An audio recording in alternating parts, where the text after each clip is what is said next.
Imagine, if you will, a world where the ordinary becomes the extraordinary, where every corner lies with mystery and each shadow dances with untold stories. Here, time bends and reality blends with fantasy. Ladies and gentlemen, boys and girls of all ages, welcome to the Emporium of Imagination.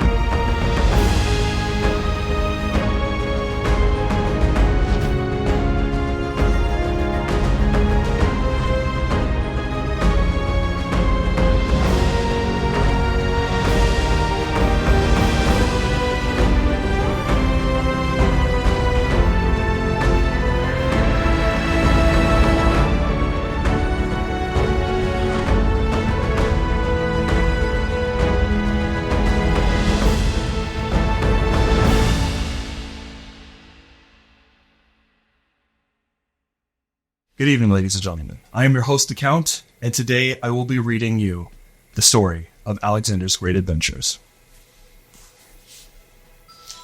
The streets of Eurocolydon were as unforgiving as ever, thick with fog and the stench of steam engines and refuse. Alexander Carpathian, 14 years old and sharper than most of his age, weaved through the crowd clutching a small satchel close to his chest. His face, smudged with the dirt of the city, showed the strain of life in Steamreach, which was the lowest parts of Eurocolydon, the lowest class. But there was a glint of excitement in his eyes. The loot in the bag was heavy. He'd done well today. He pushed open the door to the warehouse, a rundown place that served as Buster Steamwell's hideout. Inside, the low murmur of Buster's crew echoed off the walls. Red, tall and lanky, was sharpening a blade. Clay, a thick-set brute with a scar across his face, counted the lockings at a table. Lockings were the currency of Eurocolydon. At the far end of the room, Buster sat in a makeshift throne, his mechanical arm clanking softly as he tapped the armrest. The brass and gears hissed with steam as his fingers curled and flexed. His sharp eyes found Alexander the moment he stepped inside. Well, if it ain't my favorite little magpie, Buster called out with the rough edges in his tone. What you bring me today, eh? Alexander approached, dropping the satchel at Buster's feet. Coins, jewels, lockings, a good haul from the market, he said, keeping his voice steady, though there was a hint of pride in his words. Buster's metal fingers sifted through the loot, his grin widening. Good lad, you're making a name for yourself, you are. Keep this up and I might be able to get you something real nice. Maybe an artifact? Artifacts of Eurocolydon were special items that one could put with their armor, with their clothing. It would augment their abilities to do incredible things, such as controlling one's speed, strength, even flight. A mention of an artifact sent a thrill through Alexander. Buster had promised him one for ages now, something to finally set him apart, give him real power. He couldn't help the grin tugging in the corner of his mouth. You think I'm ready? Buster leaned forward, the creak of his mechanical arm echoing through the warehouse. In time, boy, in time. Don't get ahead of yourself. Keep doing what you're doing, and we'll see. It was the same vague promise Buster always made, but Alexander held on to it anyway. The thought of holding an artifact, even a small one, was enough to keep him going. He nodded and stepped back as Buster dismissed him with a wave of his hand. Now get some rest, Buster added, settling back into his seat. Tomorrow is another day for more pickings to snatch. Alexander retreated to his corner of the warehouse where a thin blanket marked his sleeping spot. As he lay down, pulling a fabric tight around him, his mind wandered to the future. One day, he thought, one day, I'll have my own artifact. The next morning, Steamreach bustled with the usual chaos. Market vendors shouted over each other, carts rumbled down the cobbled roads, and the haze of the smoke from nearby factories clung to the air. Alexander, quick on his feet and always alert, moved through the crowd, keeping an eye out for easy targets. But today, something else caught his attention. Near the edge of the market, a commotion was stirring. Alexander slipped through the crowd, his curiosity piqued. At the center of it, a girl, clearly from the High City. High City was the highest part, where all the elites and the nobles of Eurocolydon dwelt. A girl from the High City stood frozen in her fine clothes amongst the grime and grit of Steamreach. And surrounding her were two of Buster's thugs, Red and Clay. Their grins mean and mocking. Red stepped forward with his blade glinting in the dull light. "Look here. What's a posh bird like you doing here in the muck?" His voice was slick with malice. The girls took a step back, her eyes wide with fear. I'm lost. I didn't mean to." Clay chuckled, cracked his knuckles. "Don't worry, love. We'll take good care of you." Alexander's jaw tightened. He knew these two. They liked to push things too far. He could walk away and avoid trouble, but something inside him rebelled, and the girl didn't deserve this. Before he could second-guess himself, Alexander stepped forward, his voice firm. "Leave her alone." Both thugs turned, surprised to see him. Red narrows his eyes. "Look who it is. Buster's little pet." "I'm not telling you again," Alexander said, holding his ground. Clay grinned, stepping closer. "You gonna stop us, mate?" Alexander had always been good with his fists, and he wasn't afraid to fight if he had to. But 2 against 1 wasn't going to be easy. Before he could make a move, Red's fist shot out, catching him in the stomach. The air rushed from his lungs as he stumbled back, but he didn't run. He wouldn't. The thugs laughed as they closed in, their fists and their boots raining down on him. Alexander fought back as best as he could, landing a solid punch on Clay's jaw, but it wasn't enough. The beating was swift and brutal, leaving him on the ground bloodied, but defiant. Just as Clay was about to land another kick, a voice cut through the alley. Calm, but commanding. "That's enough." Both thugs froze, turning to see James McAllister approaching. He was dressed in a finely tailored coat, his eyes sharp and calculating as they swept over the scene. There was something about the way he carried himself, a quiet authority that demanded respect. See, James McAllister, he was one of the wealthiest men at Eurocolydon, and he is also one of the High Council members. The thugs hesitated and exchanged uneasy glances. Everyone in Steamreach knew who McAllister was. He wasn't a man you crossed lightly. "Run along, boys," McAllister said evenly. Red spat on the ground but didn't argue. He knew better. "We'll see you later, Alex," he muttered as they both retreated into the crowd. Once they were gone, McAllister knelt beside Alexander, helping him to his feet. "That was brave what you did," McAllister said, his voice measured. Not many would have stood up to men like that. Alexander winced as he stood, his ribs aching. "It wasn't right," he muttered, glancing at the girl. She was shaken but unharmed, quickly taken by the guard McAllister had summoned. McAllister studied Alexander for a moment, clearly intrigued. "What's your name?" Alexander. Alexander Carpathian." "Well, Alexander," McAllister said, his eyes thoughtful, "you've got more spirit than most, which means you have potential. Meet me tomorrow at Clock Tower Square, noon. Let's have lunch." With that, McAllister gave a nod and disappeared into the crowd, leaving Alexander standing there unsure of what had just happened. It felt like a door had been opened, one that led away from Steamreach. When Alexander returned to the warehouse, his mind buzzed with James McAllister's offer. The bruises from the alley throbbed, but it was the thought of lunch with Mr. McAllister that kept his heart racing. "Potential," he said. The word felt foreign to Alexander, like a glimpse of life beyond Steamreach. As he entered the warehouse, the usual noise of Buster's thugs seemed quieter, more intense. Buster, seated on the makeshift throne of the crates, looked up, his mechanical arm hissing softly as it flexed. "There's our little hero," Buster called, a lazy grin spreading across his face. "Come on then, let us hear it. What happened out there?" Alexander stepped forward, wincing with every movement. "I ran into some of the boys," he said, keeping his voice steady. "They were bothering a girl from the high city. I stepped in." Buster's eyebrow lifted slightly, interest flickering behind his eyes. "Bothering, were they? And you thought it smart to get involved, eh?" Alexander nodded, trying to ignore the tension building in the room. Red, one of the thugs who cornered the girl, shifted uneasily glances between Buster and the others. "Yeah, boss," Red chimed in, trying to ease the situation. "We were just having a bit of fun, nothing serious. Kid just got in the way, that's all." Buster's mechanical fingers flexed, tapping rhythmically as he stood, taking slow steps towards Red. "Fun, was it? And you figured I'd be fun with you lot, messing around and making trouble in my name?" Red swallowed hard, his smile faltering. "No, boss, I mean..." Buster's hand shot out, grabbing Red's wrist with his metal grip. The brass fingers tightened, and Red gasped in shock. The hissing of steam grew louder as Buster's grip became crushing, and the sound of bones began to grind under pressure. Red's face twisted in pain, his eyes wide as Buster's leaned in. We're respectable men, Red, and respectable men don't go around causing trouble without my say-so, do they? Red shook his head frantically, trying to hold back a scream, the bones in his wrist cracking under the force, his hand turning white from pressure. Satisfied, Buster released him with a shove, and Red collapsed to the floor, clutching his wrist. Pain etched across his face. Let that be a lesson, Buster said with his tone casual as ever.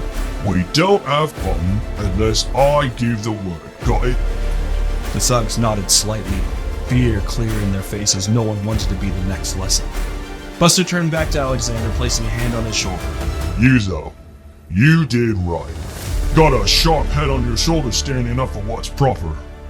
Alexander stood, froze, his heart pounding, but Buster wasn't done. So I hear McAllister took a liking to you, Buster said, his voice softening. What's that about?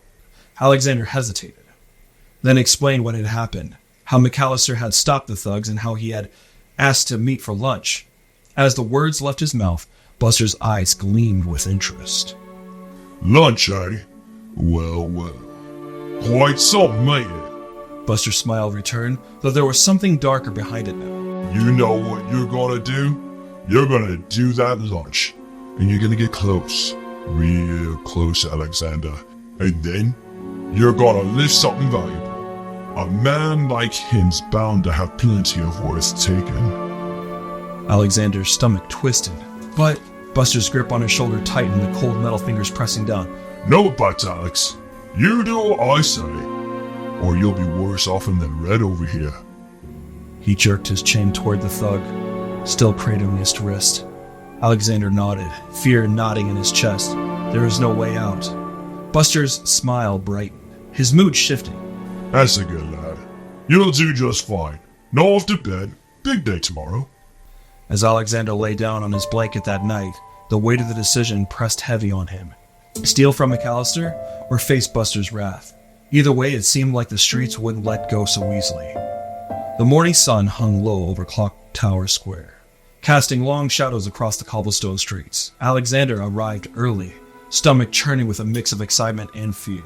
The idea of lunch with James McAllister felt surreal, like stepping into a life he could hardly imagine. But Buster's warning echoed in his mind, twisting his excitement into something darker. The square was busy, full of the usual bustle of merchants setting up their stalls and well-dressed citizens strolling about. Alexander shifted nervously from foot to foot, scanning the crowd. Part of him hoped McAllister wouldn't show up, that he could escape this possible choice, but even as the thought crossed his mind, he spotted him, McAllister walking toward him with the same calm confidence he'd shown the day before. "Alexander," McAllister called.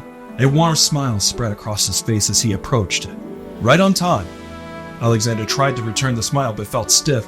"Yeah, I didn't want to be late." McAllister clapped him on the shoulder, his touch surprisingly gentle for someone with such presence. "Come, I've reserved a table at the Grand Clock Tower Cafe. We'll talk over lunch." They walked together, McAllister leading the way through the bustling streets. Alexander kept his eyes low, his mind racing. He could feel the weight of Buster's command pressing on him, tightening around his chest like a vice. Steal something valuable. It was the only thing on his mind, but he had no idea how he was supposed to do it. As they reached the cafe, Mr. McAllister led Alexander to a quiet corner table. The cafe was elegant, with polished wood floors and gleaming glass windows that led in streams of golden light. It was worlds away from the grime of the streets of Steamreach. They sat and a server brought bread and water to the table. McAllister leaned back in his chair, studying Alexander with a thoughtful expression.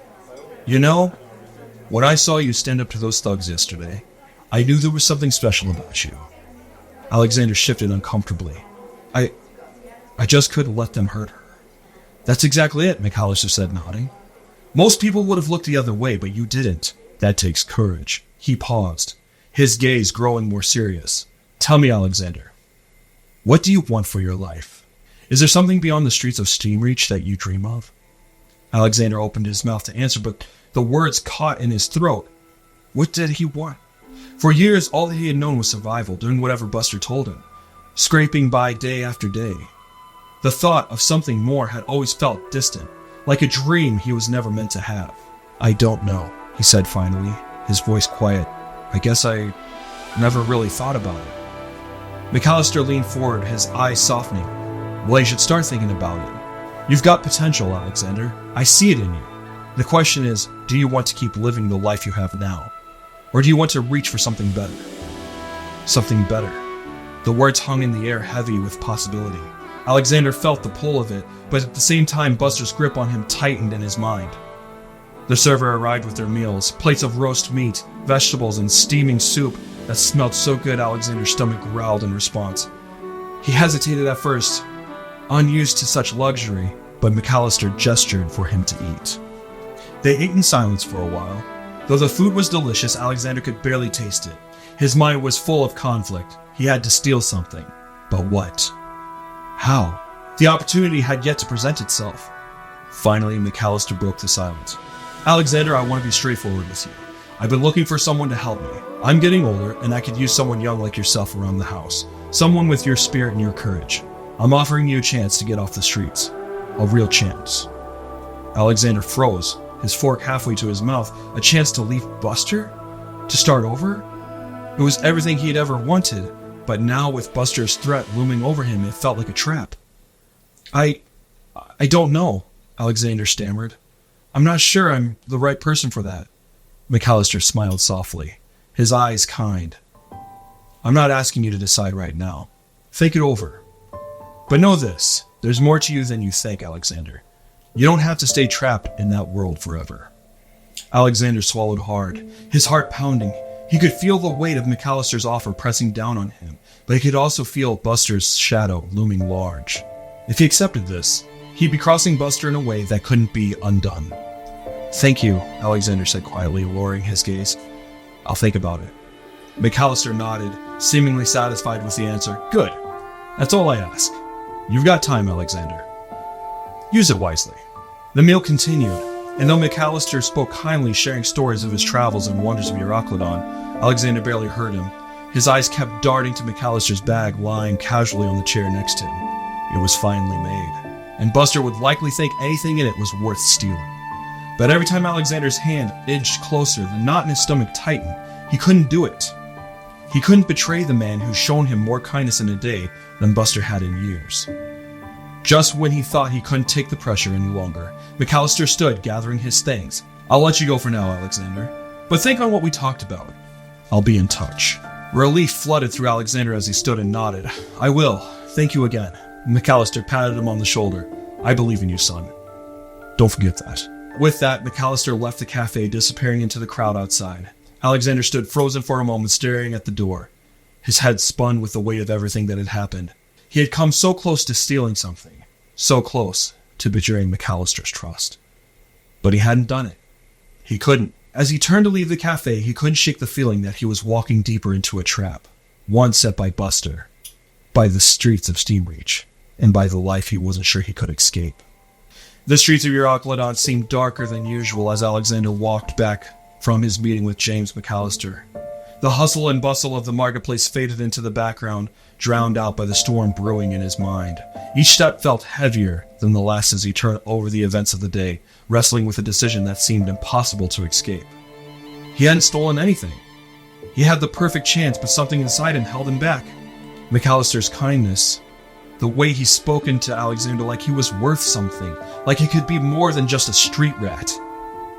It had been too much. But now as the familiar grimy streets of Steamreach closed in around him, the weight of Buster's command hung over him like a noose tightening around his neck. Buster wouldn't forgive the failure. Not easily, anyway.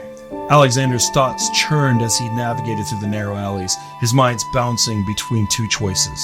Lie to Buster, or find a way to make it up to him. Lying could buy him time, maybe even give him a chance to figure out a better plan, but Buster was sharp. He'd see through it eventually. And when he did, the punishment would be far worse. On the other hand, admitting failure was dangerous in its own way. Buster wasn't known for his patience or mercy. If Alexander came back empty-handed, the consequences could be brutal. He glanced at his hands, still trembling slightly. The image of Red's crushed hand was burned into his mind. Would Buster do the same to him? The thought sent a shiver down his spine. By the time he reached the warehouse, night had fallen, and a cold wind swept through the city, carrying with it the scent of rain. Alexander stood in front of the door for a long moment, staring at the faded wood, preparing himself for what lay inside. He couldn't turn back now. With a deep breath, he pushed open the door and stepped inside. The warehouse was quiet. The usual rowdy group of thugs scattered around the room in small, subdued clusters. Buster was seated in his usual spot, his mechanical arm resting on the arm of his chair. The hissing of steam was a constant reminder of the power he held. As soon as Alexander entered, Buster's eyes flicked up and a crooked smile spread across his face. There he is, his voice sharp but casual. Our little hero back from his meeting with the great McAllister. The thugs nearby snickered, but Alexander barely heard them. His mind raced as he approached Buster, trying to decide what to say. His heart pounded in his chest, each beat louder than the last. Tell me, Alex, Buster said, leaning forward slightly, his gaze sharp. How'd it go? Did you get what we needed? Alexander's throat tightened. He could feel Buster's eyes boring into him, waiting for the answer. His mind screamed at him to lie, to say anything that might keep him safe for just a little while longer. But another part of him, the part that hated being trapped by Buster's web, wanted to fight back, to tell the truth. Who cares about consequences? His hands clenched into fists at his sides. I didn't get anything, Alexander said with his voice barely above a whisper. The silence that followed felt suffocating. Buster's smile slowly faded, replaced by something colder, harder. The room seemed to grow smaller as Buster rose to his feet, the steam from his mechanical arm hissing louder now. You didn't get anything? Buster repeated, his voice dangerously calm. Alexander's pulse quickened, but he stood his ground. There wasn't a chance. McAllister kept everything close. I couldn't... Before he could finish, Buster's mechanical hand shot out, grabbing him by the front of his shirt and yanking him forward. Alexander's feet barely touched the ground as Buster lifted him, his cold metal fingers pressed into his chest like iron. No chance, Buster growled, his face inches from Alexander's. You had a chance. You were right there with McAllister. You came back empty-handed. I tried, Alexander stammered, his heart racing, but... Shut it, Buster snapped, his grip tightening. I don't care about your excuses. I told you to do one thing, Alex. One simple thing, and you couldn't even manage that. The thugs around him watched silently, their eyes darting between Buster and Alexander, waiting to see what would happen next. Alexander's mind raced, desperate to find a way out. He had to say something, anything that would stop Buster from crushing him then and there. I'll make it up, he blurted out, panic rising in his voice. I'll find something else, something better. Buster paused, his grip still tight on Alexander's shirt. Better? He repeated slowly, his eyes narrowing. And what exactly you gonna find that's better than what I told you to get? The McAllister. He's testing me. He didn't trust me enough yet to leave anything out. But I know he will next time. I'll earn his trust. Closer, and then I'll take something really valuable. Buster stared at him for a long moment, his eyes cold and calculating. The steam from his arm hissed softly in the silence, the pressure building as if the entire room was holding its breath. Finally, Buster loosened his grip, letting Alexander drop back to his feet. All right, Buster said with his voice low. You'll get another chance, but you better not waste it, Alex. Because if you come back empty-handed again, there won't be a next time. Alexander nodded quickly, his chest still tight with fear. I won't, I swear. Buster stepped back, his smile returning though it was laced with menace. Good lad, now get out of here. We'll talk again when you've got something to show for it. Alexander didn't wait to be told twice. He turned and hurried out of the warehouse, his heart still racing, relief flooding through him. He had bought himself some time, but he knew it wouldn't last. Sooner or later, he would have to make good on his promise or face the full force of Buster's wrath. As he disappeared into the night, the weight of Steamreach felt heavier than ever, and Alexander realized just how deep he was trapped. Will Alexander appease the wrath of Buster by finding him something more valuable than what he could have found off of Mr. McAllister? Or will he accept James McAllister's offer of starting a new life? And how will that happen? How will Buster react? Find out in the next episode of Alexander's Greatest Adventures. If you enjoyed this story, I ask you kindly to leave a like and a comment down below if you got your favorite part of the story. And if you'd like to be notified when the next episode drops, be sure to be subscribed to the channel first and hit that bell notification so you get notified when that episode drops. Thank you once again for joining us here at the Emporium of Imagination. I have been your host, The Count, and I want to wish you all a wonderful evening.